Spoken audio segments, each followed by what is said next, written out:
별과 대화하는 사람. 저 애는 아무래도 전생에 별이었을게야.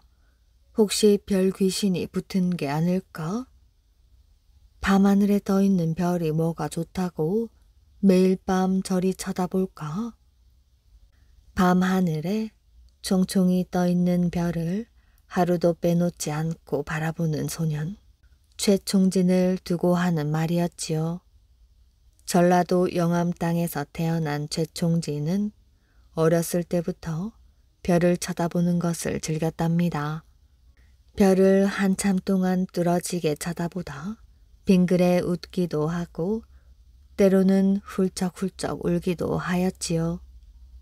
그는 수많은 별의 아름다움을 이미 가슴 깊이 느끼고 있었답니다. 또 별의 존재의 가치에 대해서도 아는 듯 하였지요. 늘 별을 가까이 하며 자란 최총진은 천문학과 주역에 능통하였는데 별을 보고 치는 그의 점괘는 백발백중이었답니다. 이런 소문은 꼬리에 꼬리를 물고 마침내 왕건의 귀에도 들어갔지요. 마침 왕건은 한동안 해괴한 꿈 때문에 마음이 몹시 불편했던지 곧 사람을 시켜 최총진을 대궐로 불러들이기로 마음먹었답니다. 여보아라, 내일 당장 최총진이란 자를 데려오도록 해라. 왕건의 명에 한 신하가 나서며 아뢰었지요. 폐하, 허나 그 자는 전라도 영암 땅에서 사는지라 입궐하기까지는 사흘 정도가 걸릴 것으로 사료되옵니다. 좋다. 사흘 안에 당장 그 자를 내 앞으로 데려오도록 해라. 왕건의 명령을 받던 유사라는 사람은 그 길로 말을 재촉해 영암으로 달렸지요. 원래는 왕복 닷새도 넘게 걸리는 먼 곳이지만 왕건이 급하게 재촉하자 유사는 전속력으로 말을 몰았답니다. 마침내 최총진의 집에 도착한 유사는 다급하게 외쳤지요. 이리 오너라. 걔 아무도 없느냐? 뉘시오. 잠시 후 늙은 하인이 대문을 열었답니다. 이 집의 주인이 최총진이라는 어른이신가? 예, 그러하옵니다만 주인 어른은 지금 집에 안 계십니다. 아침 일찍 집을 나서 아직 돌아오시지 않았는데쇼. 혹 어디 가셨는지 모르는가? 본래 어디 가신다는 말씀은 안 하시고 나가시는 분이라. 유사는 안타까워 발을 동동 굴렀지요. 지금 당장 출발을 하여도 사흘 안에 송도에 이르기는 힘들 것이라는 생각이 들었답니다. 그러나 유사가 낭패를 당해 어찌할 줄 몰라 할 때 최총진은 이미 송도에 도착하여 대궐을 지키는 수문장을 만나고 있었지요. 최총진은 서슴없이 수문장에게 말을 건넸답니다. 나는 전라도 영암 땅에서 온 최총진이란 사람이요. 폐하께 해몽을 해드리기 위해 왔으니 어서 아뢰도록 하시오. 잠시 후 상부에서 내려온 지시를 받은 수문장은 황급히 최총진을 대궐 안으로 들였답니다. 최총진은 곧 궁인들의 안내를 받아 왕건 앞에 무릎을 꿇고 앉았지요. 왕건은 최총진의 얼굴을 한번 쳐다보고는 물었답니다. 내가 사흘이라는 시간을 주고 너를 불러오라 했는데 어찌 하루 만에 오게 되었느냐? 실은 사흘 전에 별을 보고 폐하께서 저를 부르리라는 것을 알았습니다. 그래서 바로 폐하를 뵈하려고 하였으나 너무 빨리 와도 놀라실 것 같아 오늘 아침에서야 집을 떠났지요. 그 말에 왕건의 눈이 휘둥그레졌답니다. 아니 하루에 천리길을 오다니 그 무슨 당치 않은 망발이냐? 최총진은 침착하게 다시 고개를 숙여 아뢰었지요. 폐하, 실은 소인이 죽지법을 조금 합니다. 왕건은 최총진의 재주가 범상치 않음을 알고 가까이 다가오도록 명하였습니다. 가까이서 본 최총진의 눈은 초롱초롱 빛나는 것이 정말로 밤하늘의 별빛을 닮은 듯 하였지요. 왕건은 신중한 어조로 말하였습니다. 짐이 며칠 전 꿈을 꾸었는데 그 꿈이 영 흉몽인 것 같구나. 내가 어떤 산중으로 사냥을 나갔는데 어쩌다 보니 내가 사는 이 대궐보다도 더 큰 벌집에 들어가게 되었다. 그런 벌집은 생전 처음이었지. 그런데 그 벌집 속의 벌들이 일제히 과인을 향해 근절을 하는 게 아니겠느냐? 짐이 보기에는 이 꿈은 아무래도 흉몽인 듯 싶은데 네 생각은 어떠하냐? 짐이 벌집을 쑤셨으니 어찌 벌들이 가만히 있겠느냐? 당연히 무슨 변이 생기거나 전쟁이 날 징조가 아니겠느냐? 왕건의 얘기를 조용히 듣고 난 뒤 최총진은 입을 열었답니다. 폐하, 그 꿈은 아주 좋은 길몽이옵니다. 보통 사람이 벌집을 뒤집었으면 좋지 않으나 폐하께서는 이 나라의 대왕이 아니시옵니까? 그리고 벌들이 일제히 폐하께 근절을 올렸다면 이는 필시 머지않아 폐하께 없어 이 나라를 통일하여 큰 업적을 이루실 것이라는 하늘의 계시가 분명하옵니다. 최총진의 말을 들으며 왕건의 얼굴은 점점 환하게 생기가 돌았답니다. 과연 듣고 보니 그러한지고 내 오늘부터 너를 가까이 두고 정사를 함께 의논하겠다. 그런 다음 왕건은 최총진에게 지몽이라는 이름을 하사하고 약속대로 늘 자신의 곁에 두고 조정의 모든 대소사를 함께 의논하였지요. 훗날 최지몽의 해몽대로 왕건은 후삼국을 통일하여 고려의 태조에 등극할 수 있었고 최총진, 즉 최지몽은 금중 고문이라는 높은 벼슬에 올랐답니다. 태조의 뒤를 이은 해종 때에도 최지몽은 역시 일관으로서 별자리와 꿈을 통해 왕실의 길흉이나 나라의 앞일을 예견하는 일을 하였지요. 그날도 역시 최지몽은 밤하늘을 바라보며 별자리의 움직임을 관찰하고 있었답니다. 매일 밤 보는 별빛이었지만 그 밤 따라 유독 별들은 경쟁이라도 하듯 빛을 발하고 있었답니다.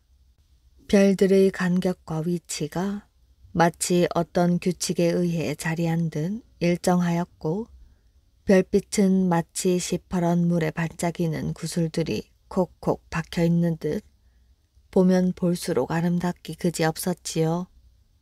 최지몽이 별빛에 홀린 듯 넋을 놓고 있을 때 갑자기 유성 하나가 북두칠성 동쪽 끝자락에 위치한 자미성권 위를 지나가는 것이 보였답니다.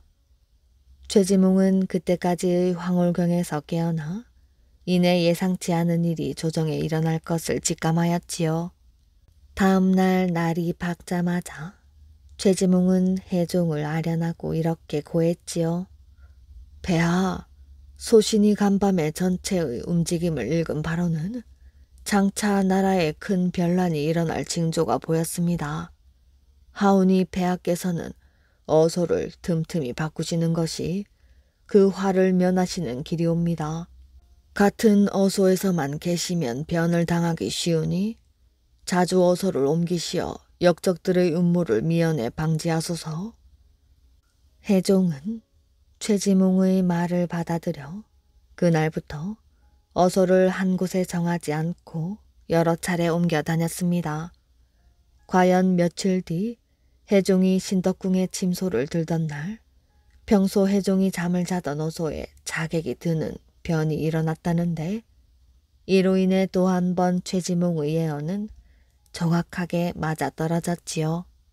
그 후 해종이 병으로 승하하고 뒤를 이어 정종이 즉위한 다음에도 최지몽의 출세 가도는 변함이 없었답니다.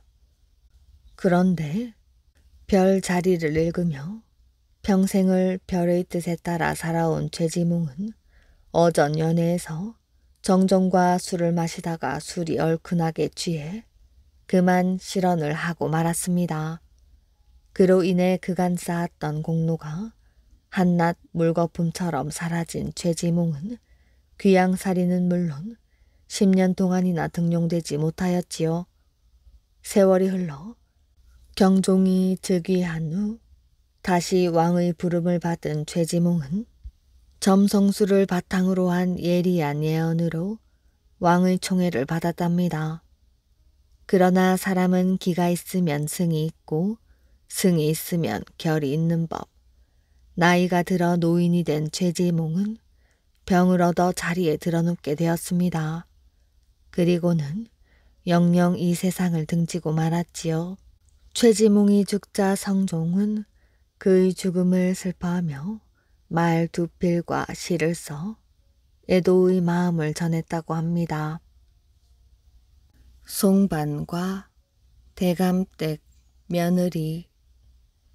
옛날 어느 마을에 송반이라는 사람이 있었답니다.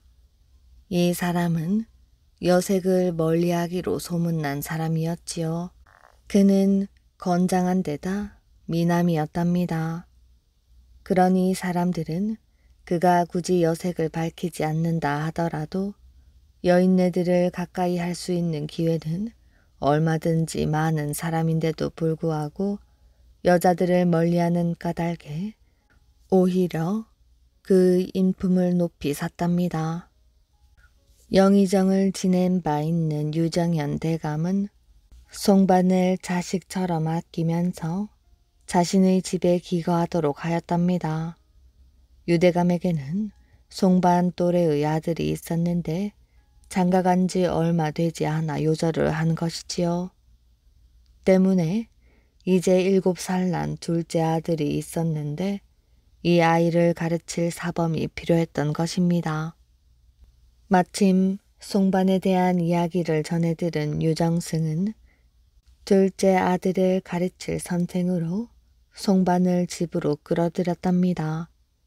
송반은 정승의 둘째 아들을 친동생처럼 보살펴주면서 그를 가르쳤고 정승에게도 친부모처럼 섬기며 생활을 하였답니다.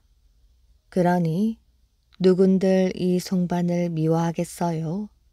유정승이야 더할 나위 없이 그를 아꼈답니다. 죽었던 큰 아들이 살아온 것 같은 착각을 느낄 때도 있었답니다. 시간은 흘러 송반이 대감 집에 온 지도 1년이 다 지날 무렵이었지요. 때는 꽃피는 춘3월이었답니다.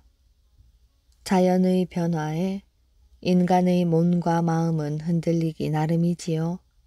봄이 되면 뭐든지 설레고 좋은 일만 있을 것 같고 날이 포근하니 어디론가 바람이라도 쏘이러 나가고 싶고 그랬답니다. 여색을 멀리하는 선비인 송반도 봄 앞에서는 마음이 심란해졌지요. 어느 날 이른 저녁 송반은 마음도 달랠 겸 집 뒷산인 낙산에 올라가 10만 인구가 산다는 장안을 둘러보았답니다.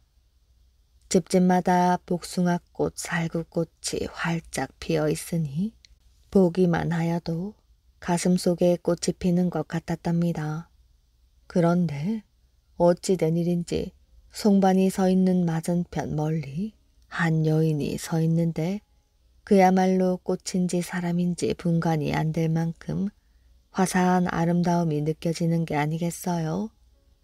이상한 일은 그 여인은 몸도 움직이지 않고 곧은 자세로 서서 송반만을 바라보고 있었답니다. 감히 어느 집 여인이 무례하게도 낯선 남정대를 눈 한 번 피하지 않고 바라보고 있단 말이야. 미인임에는 틀림없지만 참으로 황당한 일이로다. 그런데 자세히 보니 그 여인이 서 있는 곳은 다름 아닌 자신이 기거하고 있는 유정현 대감집이었답니다. 여인은 바로 유대감의 며느리였지요. 여인 팔자도 참 기구하지요. 남편의 요절 이후 자식 없이 청산과부로 나날을 보내고 있는 중이었으니 말입니다. 비록 한 집에 머물러 있었지만 송반은 그녀를 단 한 번도 본 적이 없었지요. 마음만 먹으면 밥 먹듯 쉬운 일이었지만 엄연히 남녀가 유별하고 상대는 수절을 하고 있는 여인이니 감히 서로 얼굴을 마주 볼 수 없는 일이었답니다. 송반은 눈길을 재빨리 돌려버리고 낙산에서 내려왔지요. 그런데 대감집 며느리는 그게 아니었던 모양입니다. 송반에게 연정을 품고 있었지요. 집으로 돌아온 송반은 피곤하기도 해서 일찍 잠자리에 들었답니다. 얼마나 잤을까? 소리가 나서 눈을 떠보니 글쎄 며느리를 모시는 여종인 옥란이 문을 열고서는 무언가를 내미는 게 아니겠어요? 이 밤중에 무슨 일이냐고 물었지요. 그러자 여종은 자기 마님이 갖다 드리라고 했다면서 똘똘 마른 종이를 주고 가는 것이었습니다. 송반은 종이를 풀어 거기에 적힌 글을 읽었답니다. 봄바람에 비가 내리니 꽃이 활짝 피어 아름다운 밤인데 어찌 가만히 있을 수 있느냐. 그러니 오늘 밤 당신을 맞아드릴 테니 마음 편히 자기를 찾아달라는 글이었습니다. 송반은 참으로 좋은 사람이었지요.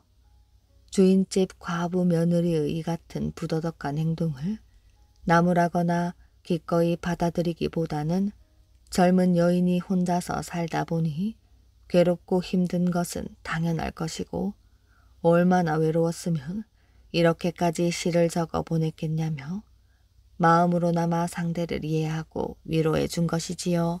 하지만 결코 여자를 찾아가지는 않았답니다. 불편해진 마음으로 잠을 청하려고 하는데 옥란이 또 찾아왔습니다.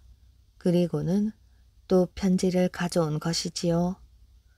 여인의 마음을 그리도 헤아리지 못하시는지요? 제 청을 받아주시지 않으신다면 내 오늘 밤 자결할 것이오. 소름 끼치는 일이었지요. 가만히 있을 수는 없다고 생각했답니다. 송반은 의복을 갖추고 여인을 찾아갔지요.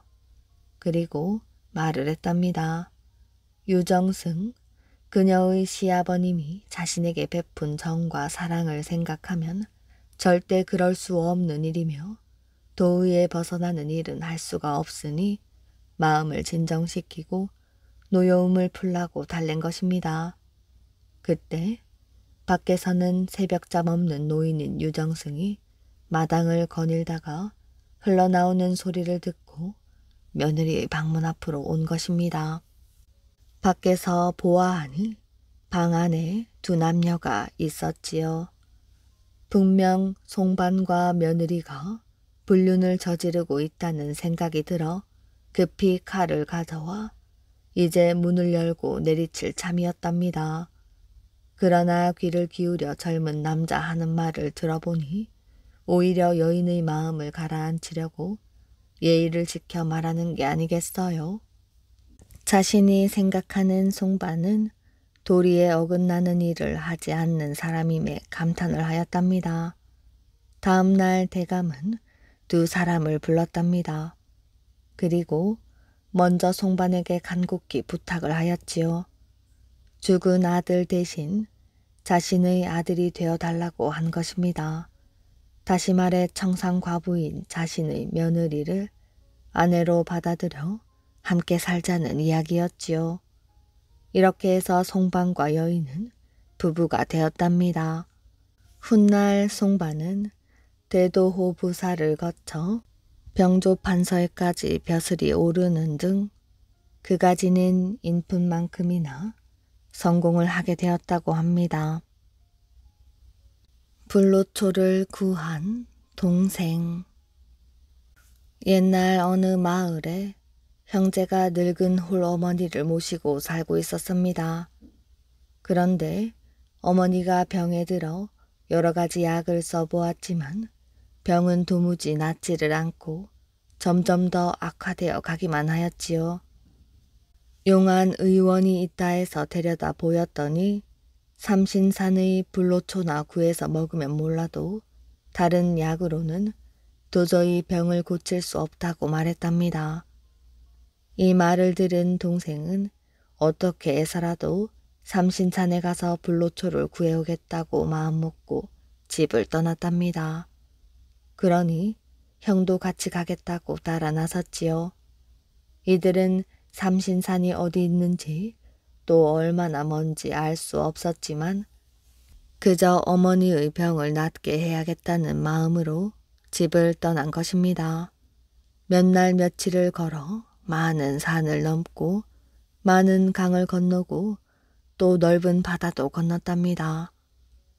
그런데 하늘에서 학 된 마리가 끼룩끼룩 하면서 날아가고 있었지요. 그 학의 울음소리가 마치 우리를 따라오라는 소리같이 들렸답니다. 그래서 형제는 그 학이 날아가는 대로 따라갔지요. 산을 넘고 강을 건너가다 보니 바다가 나왔답니다. 학은 그 바다를 건너갔답니다. 형은 이것을 보고 나는 더 갈 수 없다. 너나 따라가서 불로초를 구해오너라 하고 말했답니다. 그래서 동생은 혼자 바다를 건너갔지요. 동생은 바다를 건너갔으나 학은 어디로 갔는지 보이질 않았답니다. 한참 이리저리 돌아다니다가 산 가운데 조그만 초가집을 보았지요.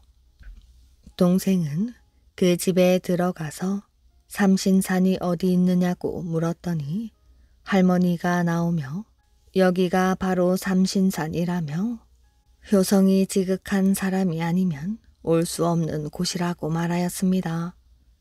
동생은 어머님의 병을 고치기 위해 불로초를 구하러 왔다고 말했지요. 이 말을 들은 할머니는 자기를 따라오라면서 깊은 산 골짜기로 동생을 데리고 갔습니다. 거기에는 온갖 풀과 꽃이 많이 있었지요.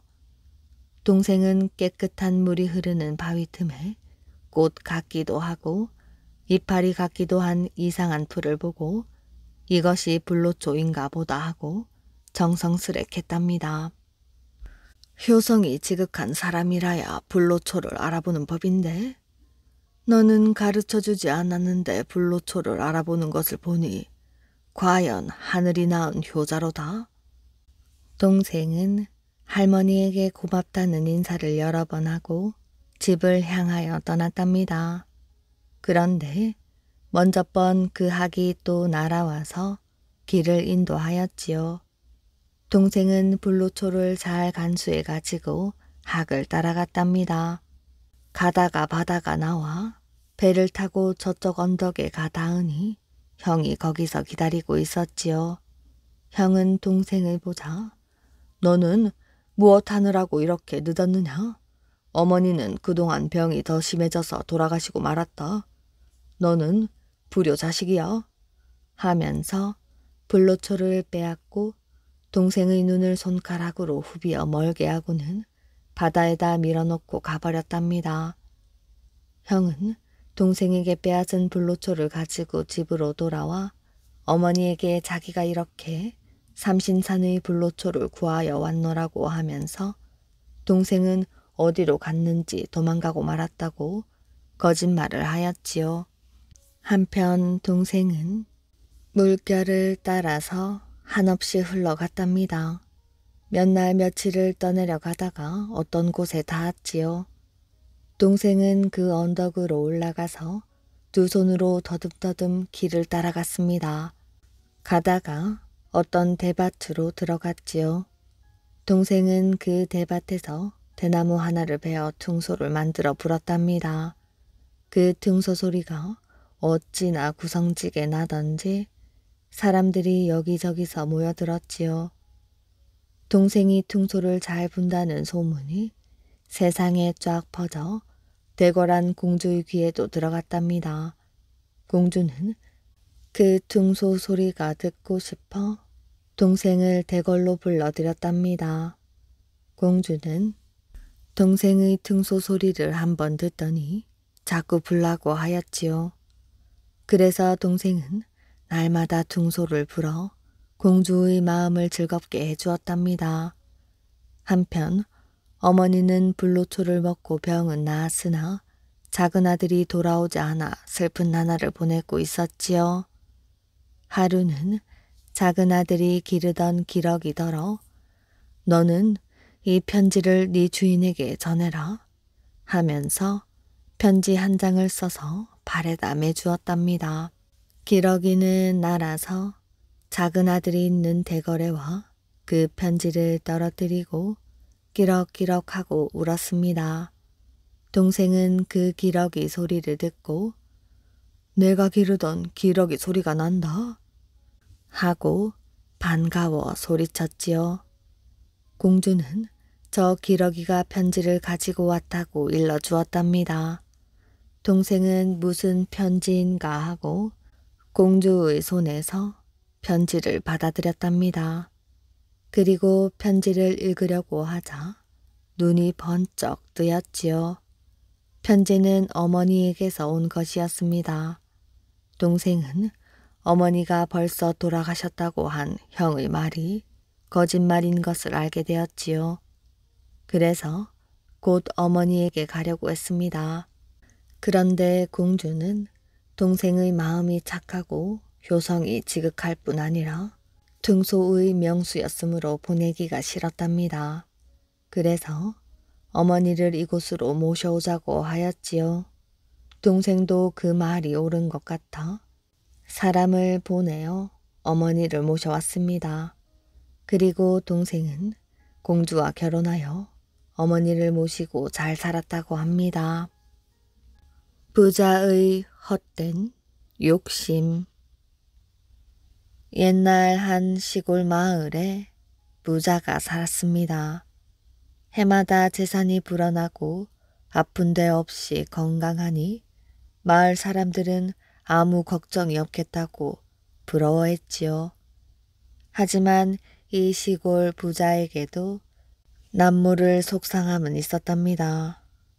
머리에 쓴 감투 하나 없으니 사람들이 속으로는 분명히 날 업신여길 것이야.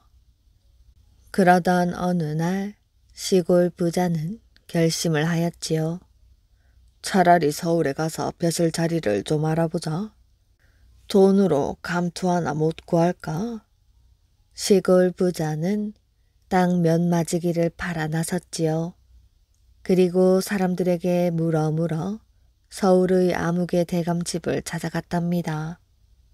대감님, 제가 작은 벼슬이라도 감투 하나 쓰는 게 소원입니다. 시골 부자는 돈 1000냥이 든 꾸러미를 내밀었답니다. 이 사람은 일자무식에다가 돈만 많은 게로구나.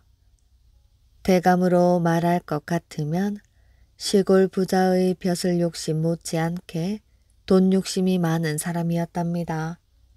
대감은 일부러 점잔을 빼며 말을 했지요.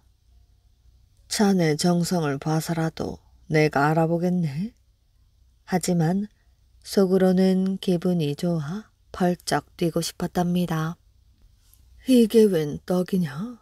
알아보긴 뭘 알아봐. 벼슬이 아무나 하는 것인 줄 아나? 시골 부자는 대감 말만 듣고 기뻐하며 집으로 돌아왔지요.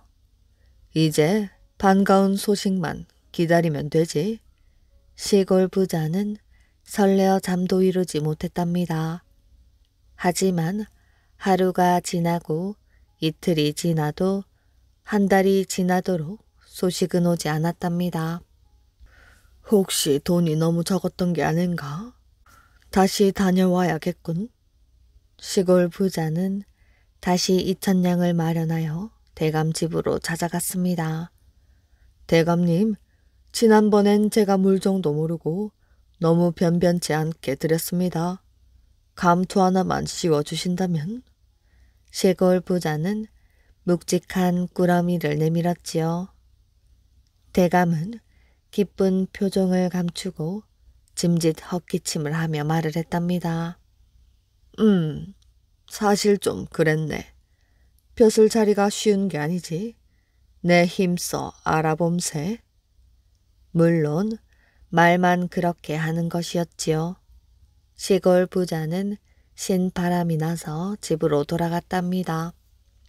하지만 이번에도 영영 소식이 들리지 않았지요. 이렇게 대감집을 오간 게 몇 번 시골 부자는 속이상의 눈물이 날 지경이었답니다. 재산이 바닥날 판인데 왜 벼슬 소식은 없는 게지?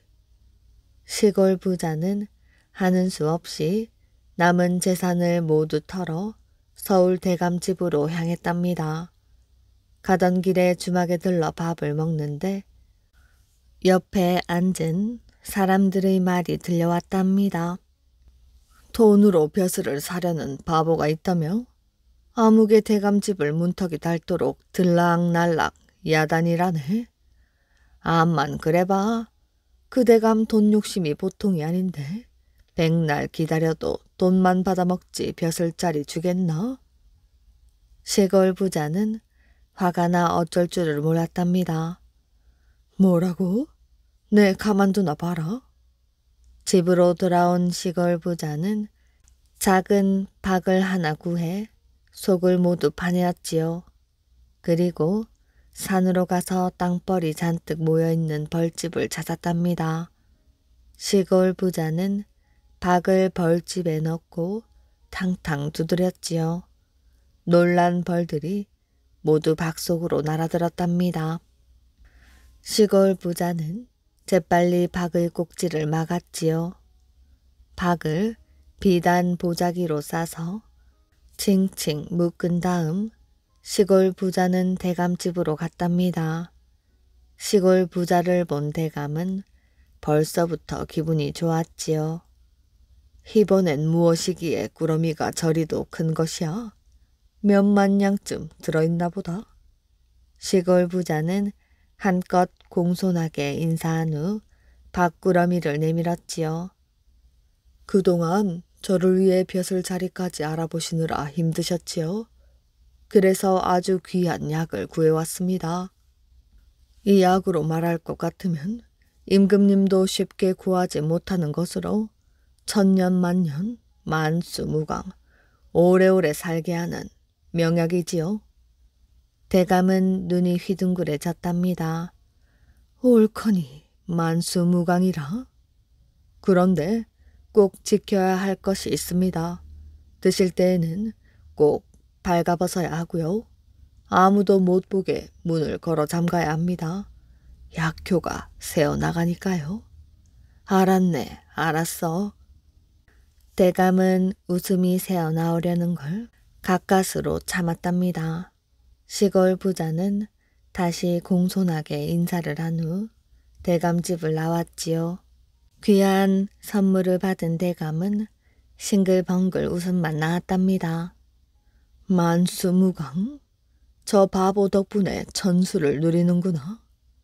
대감은 서둘러 방문을 꼭 걸어 잠갔답니다. 그러고는 시골 부자의 말대로 옷을 모조리 벗어놓고 비단 보자기를 풀기 시작하였지요.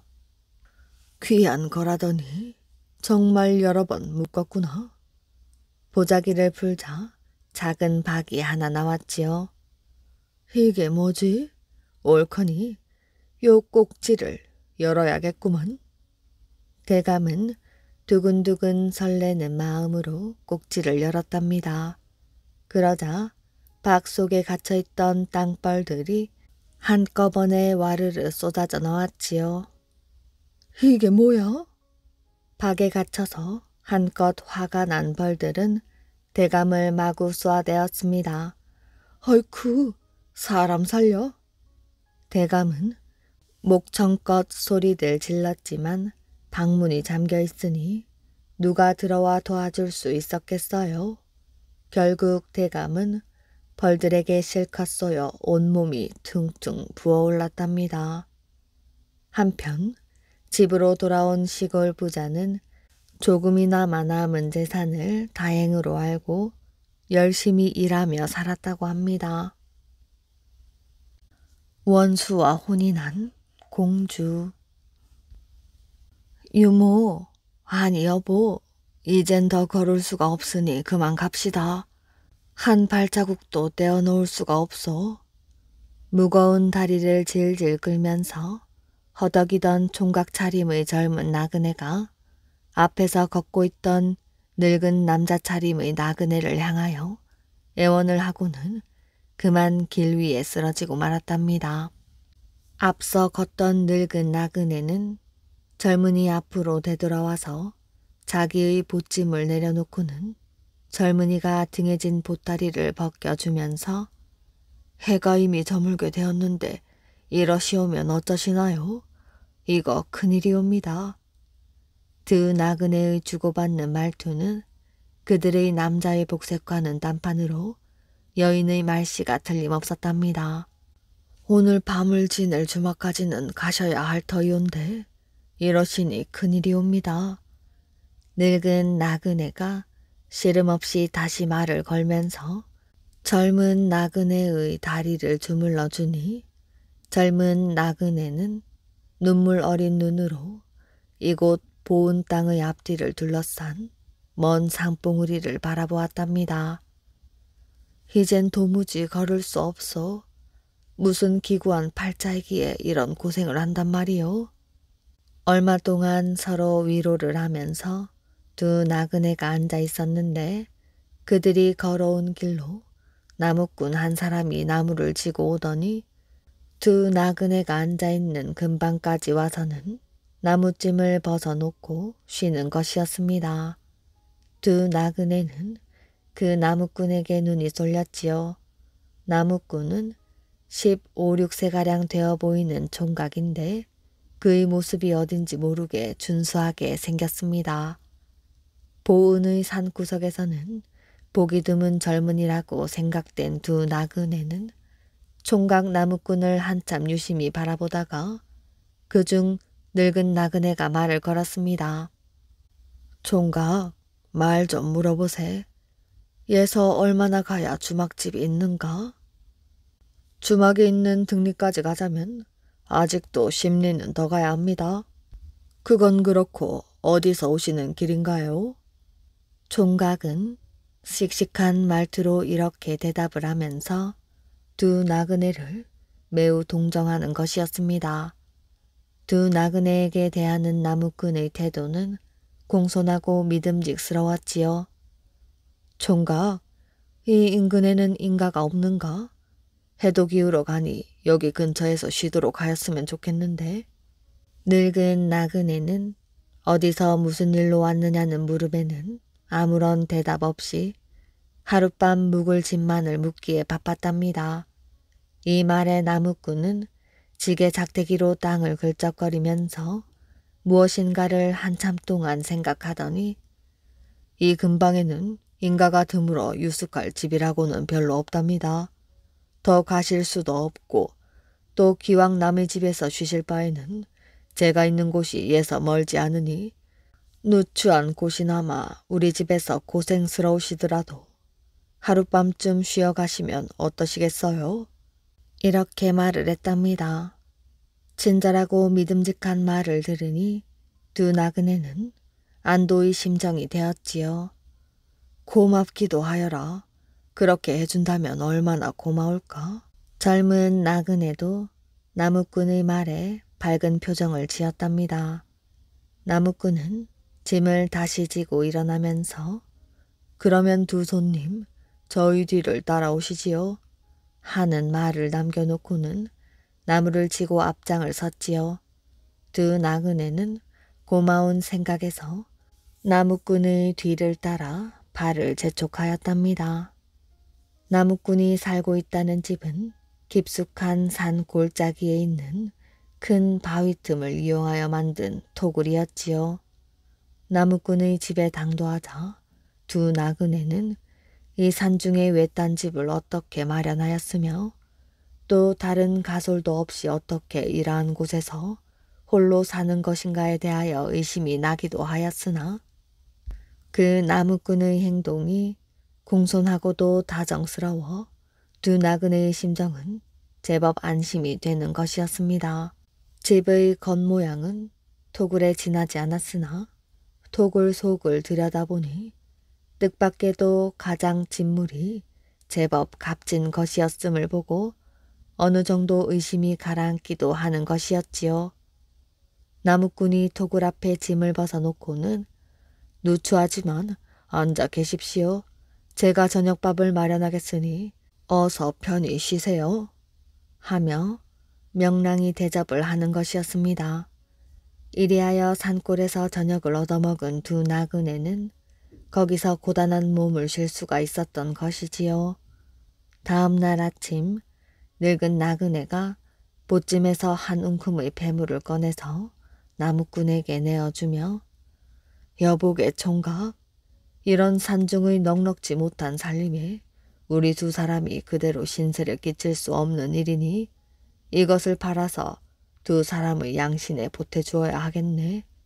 그러니 조금도 어려워 말고 팔아다 쓰게나. 이 말에 놀란 것은 젊은 나무꾼이었지요. 그는 두 눈이 휘둥그레지면서 이 물건은 예사 것이 아니지요. 이건 권례나 서울의 큰 대가에나 있는 물건이 틀림없으니 지금 이런 걸 잘못 팔았다가는 큰일이 생깁니다. 그러니 어서 감추어 두십시오. 저에게도 먹을 것이 약간은 예축되어 있어 당장의 끼니를 걱정하지는 않사오니 조금도 어려워 마시고 얼마 동안 그대로 쉬어 가십시오. 나무꾼은 이렇게 폐물을 팔기를 마음에 꺼려하는 것이었습니다. 나무꾼에게 이런 말을 들은 두 나그네는 그들의 본 바탕이 탄로날까 두려워졌지요. 이 두 나그네는 여느 백성이 아니었습니다. 젊은 나그네는 당시 임금인 세조의 따님인 공주요. 늙은 나그네는 그 유모였던 것이지요. 세조가 수양대군으로서 정권을 잡을 욕심에서 재상인 황보인을 비롯해 당시에 이름 높던 장군인 김종서와 같은 신하를 모조리 죽인 연후에 조카인 단종을 왕위에서 물리친 다음 이어서 성삼문 같은 사육신을 벌주 없애고 스스로 왕위에 올랐던 것입니다. 세조가 다시 단종의 모후 권씨가 묻힌 소능을 파헤쳐 백골을 강물에 띄어버리려는 것을 안 공주는 그의 어머니인 정희왕후에게 눈물로써 그 일이 부당함을 호소하였고 그의 아버지인 세조에게 나아가 상감마마께 소녀가 감히 아뢰옵니다. 마마께서는 왜 이다지도 무참하시옵니까? 썩은 백골이 무슨 죄가 있어 그러한 일을 하시렵니까? 제발 이번 일만은 거두어 주시옵소서 하고 눈물과 함께 간하였지요. 그러나 세조는 마음을 돌리기는커녕 도리어 크게 진노하였답니다. 이 요망스러운 것, 네가 무엇을 안다고 내가 하는 일에 왈가왈부하는고? 썩 내 앞에서 물러가지 못할까? 이렇게 꾸짖어 쫓고는 임금을 거슬렸다는 것으로 역시 무서운 벌을 내리려고 하였답니다. 이것을 안 공주의 어머니인 정희왕후는 이 틈에 끼어 어찌할 바를 몰랐지요. 세조의 무서운 진노를 풀 수도 없고 그렇다고 사랑하는 딸이 화를 입어 죽임을 당하는 꼴을 차마 볼 수도 없었답니다. 그래서 모녀의 정을 끊더라도 몰래 달아나게 하여 공주의 유모를 안동시켜 궁중의 보물을 주어 몰래 낙향을 시켰던 것입니다. 그리고 세조에게 전하기를 급병으로 죽었습니다 하고 알렸던 것입니다. 세상의 고난을 모르고 자라난 공주는 남의 눈을 속이느라고 남복으로 몸을 단장하고 길을 떠났으나 길을 걸어본 일이 없는 공주는 종이를 걸어도 십리를 가기가 어려웠답니다. 그리하여 발이 부르터지며 노독이 온몸을 쌌던 것입니다. 이들은 총각의 집에서 그럭저럭 며칠을 쉬었지요. 나무꾼 총각이 산으로 가서 나무를 해오는 동안 늙은 나그네는 밥을 지어 놓았고 서울서 몰래 빠져나와 길에서 헤매는 바람에 더러워진 옷가지를 빨기도 하였습니다. 첩첩 산중의 으슥한 곳이라 두 나그네는 비로소 안도의 심정으로 날을 보낼 수가 있었지요. 두 나그네는 산골짜기 맑은 물에서 빨래를 하면서 유모, 찬물이 맑기도 하오. 이렇게 정답게 말을 하기도 하였답니다. 유모, 서울 장안의 그 무한정한 욕심, 무참한 싸움과 피비린내 나는 죽음, 이런 것에는 그만 진저리가 납니다. 나는 이런 산골짜기라도 좋으니 여기서 조용히 한평생을 지내고 싶소. 그 말씀이 옳은 말씀이요. 여기는 새소리를 벗삼는 곳이니 인간들의 추잡한 싸움이 있을 수 있습니까? 여기서 사신다면 얼마든지 착한 삶을 할 수 있지 않겠습니까? 공주와 그의 유모가 이런 말을 주고받는데 마침 나무를 해서 지게에 지고 산을 내려오던 총각이 그들의 이야기를 듣고야 말았던 것입니다. 깜짝 놀란 것은 나무꾼 총각이었지요. 내가 짐작한 대로 여자들임이 틀림없구나. 더구나 서울의 어느 재상가의 아낙대들인데 기필코 수양대군에게 남자들이 도륙을 당하자 서울을 빠져나온 것임에 틀림이 없다. 가엾은 신세로구나. 나무꾼 총각은 이렇게 생각을 하고 개울 앞으로 나아가면서 말을 붙였습니다. 지금 대강 두 분의 말씀을 들었소이다. 실상은 나도 서울의 사부집 자식으로 가화를 피해 이리로 와서 몸을 숨기고 있는 터입니다. 두 분이 모두 남자가 아니고 여염집 귀부인임을 잘 알고 있습니다. 그러니 조금도 염려들 마시고 여기서 편히 지내십시오. 이 말을 들은 두 나그네는 놀라지 않을 수 없었고 또 자기의 바탕을 이야기하지 않을 수도 없었습니다. 늙은 나그네가 사실을 말하였지요. 유모가 눈물과 함께 신세의 가엾음을 털어놓았답니다.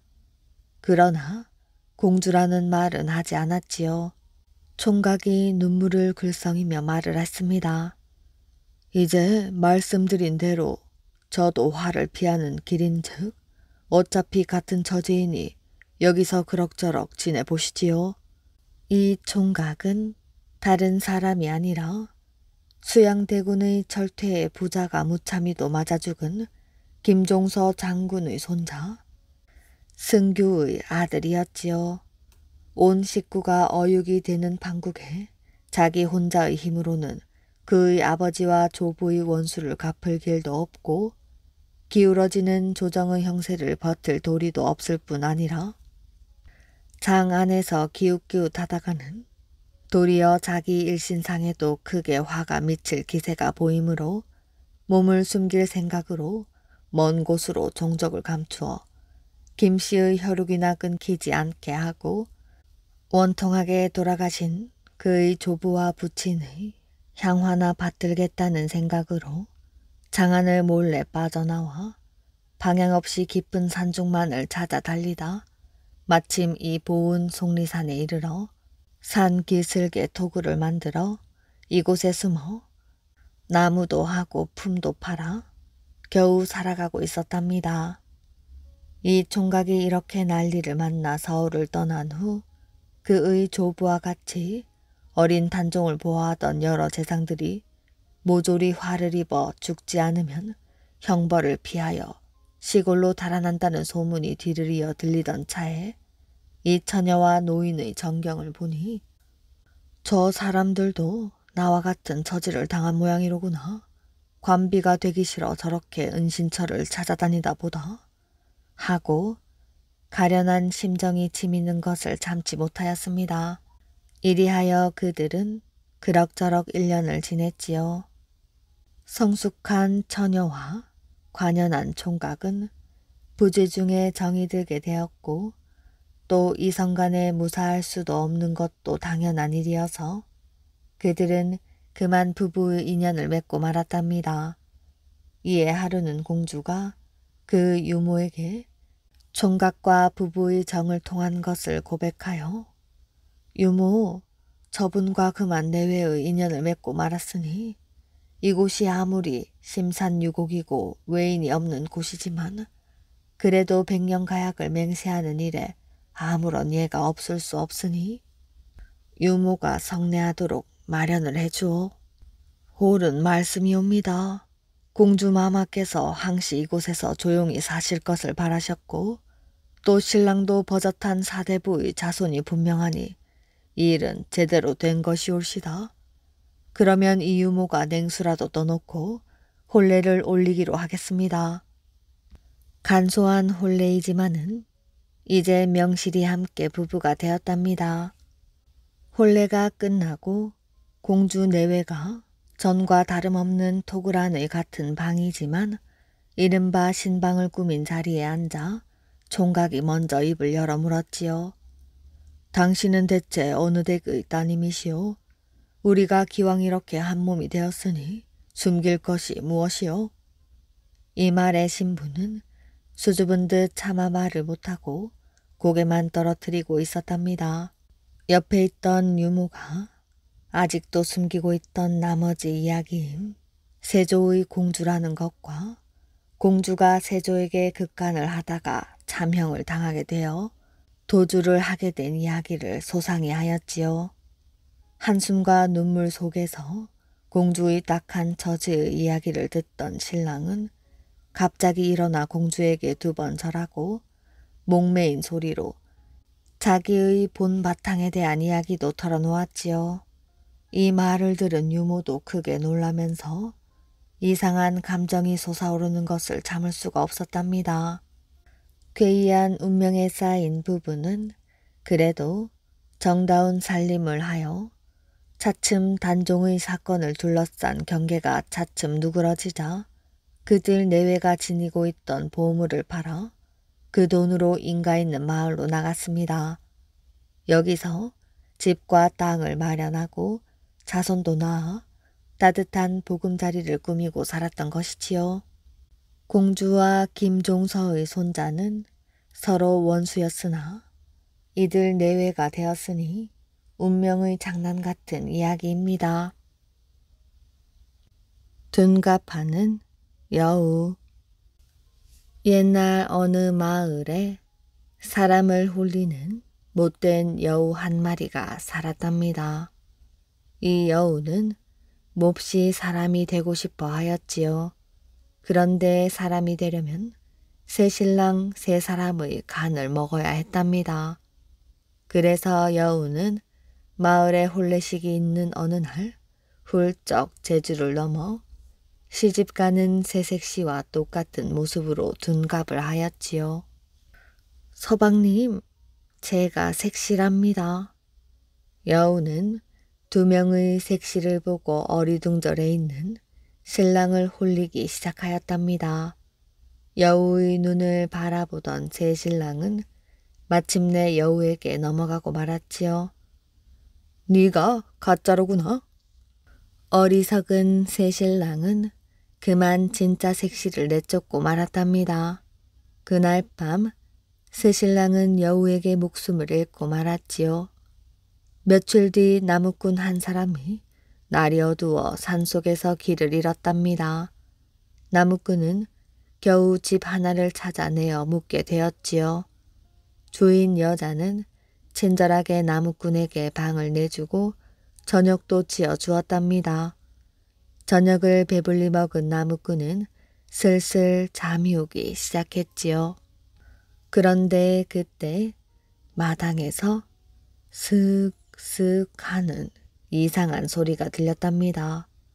나무꾼은 문틈으로 살짝 밖을 내다보았지요.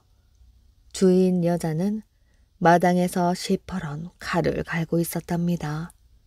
그런데 치마 밑으로 털이 달린 꼬리가 보이는 게 아니겠어요? 여우구나. 나무꾼은 달아나려고 했지만 끝내 여우에게 잡히고 말았답니다. 내 정체를 알았으니 살려둘 수 없다. 하지만 오늘 밤엔 내가 할 일이 있으니 내일 죽여주마. 나무꾼은 여우에게 간절하게 말을 했습니다. 내 죽기 전에 소원 하나만 들어주시오. 목이 마르니 물 한 동이만 주시오. 여우는 나무꾼에게 물 한 동이를 주고 방 안에 단단히 가두었습니다. 그때 나무꾼은 여우 모르게 그 꼬리털을 한 움큼 뽑았답니다. 그날 밤도 여우는 마을로 내려왔지요. 색시로 둔갑하여 세 번째 신랑의 간을 먹기 위해서였답니다. 혼례식을 치른 집에서는 지난번과 같은 괴상한 일이 벌어졌지요. 이번에는 색시의 어머니, 아버지도 달려왔습니다. 하지만 두 사람 모두 자기 딸을 알아보지 못했지요. 대체 누가 내 딸이란 말이냐? 그때였어요. 어떤 사내가 방 안으로 뛰어들어와 여우를 내동댕이 쳤습니다. 이 못된 여우야. 그 사내는 바로 갇혀있던 나무꾼이었답니다. 나무꾼은 여우가 넣어준 물 한 동이로 흙 벽을 허물고 도망 나왔던 것이지요. 여우는 긴 꼬리를 드러내놓고 쓰러졌답니다. 여우를 본 신랑은 놀라서 신발도 신지 않은 채 멀리 달아났지요. 색시의 아버지가 신기해하며 나무꾼에게 물었답니다. 부모도 알아보지 못했는데 어찌 여우를 알아냈는가? 여우에게 잡혀있을 때 여우의 꼬리털을 한 움큼 뽑았었지요. 보십시오. 처녀로 둔갑한 여우의 치마 한쪽 끝이 찢어져 있지 않습니까? 과연 그렇구나. 나무꾼은 달아난 신랑 대신 새 신랑이 되었답니다. 그리고 신부와 오래오래 행복하게 잘 살았다고 합니다.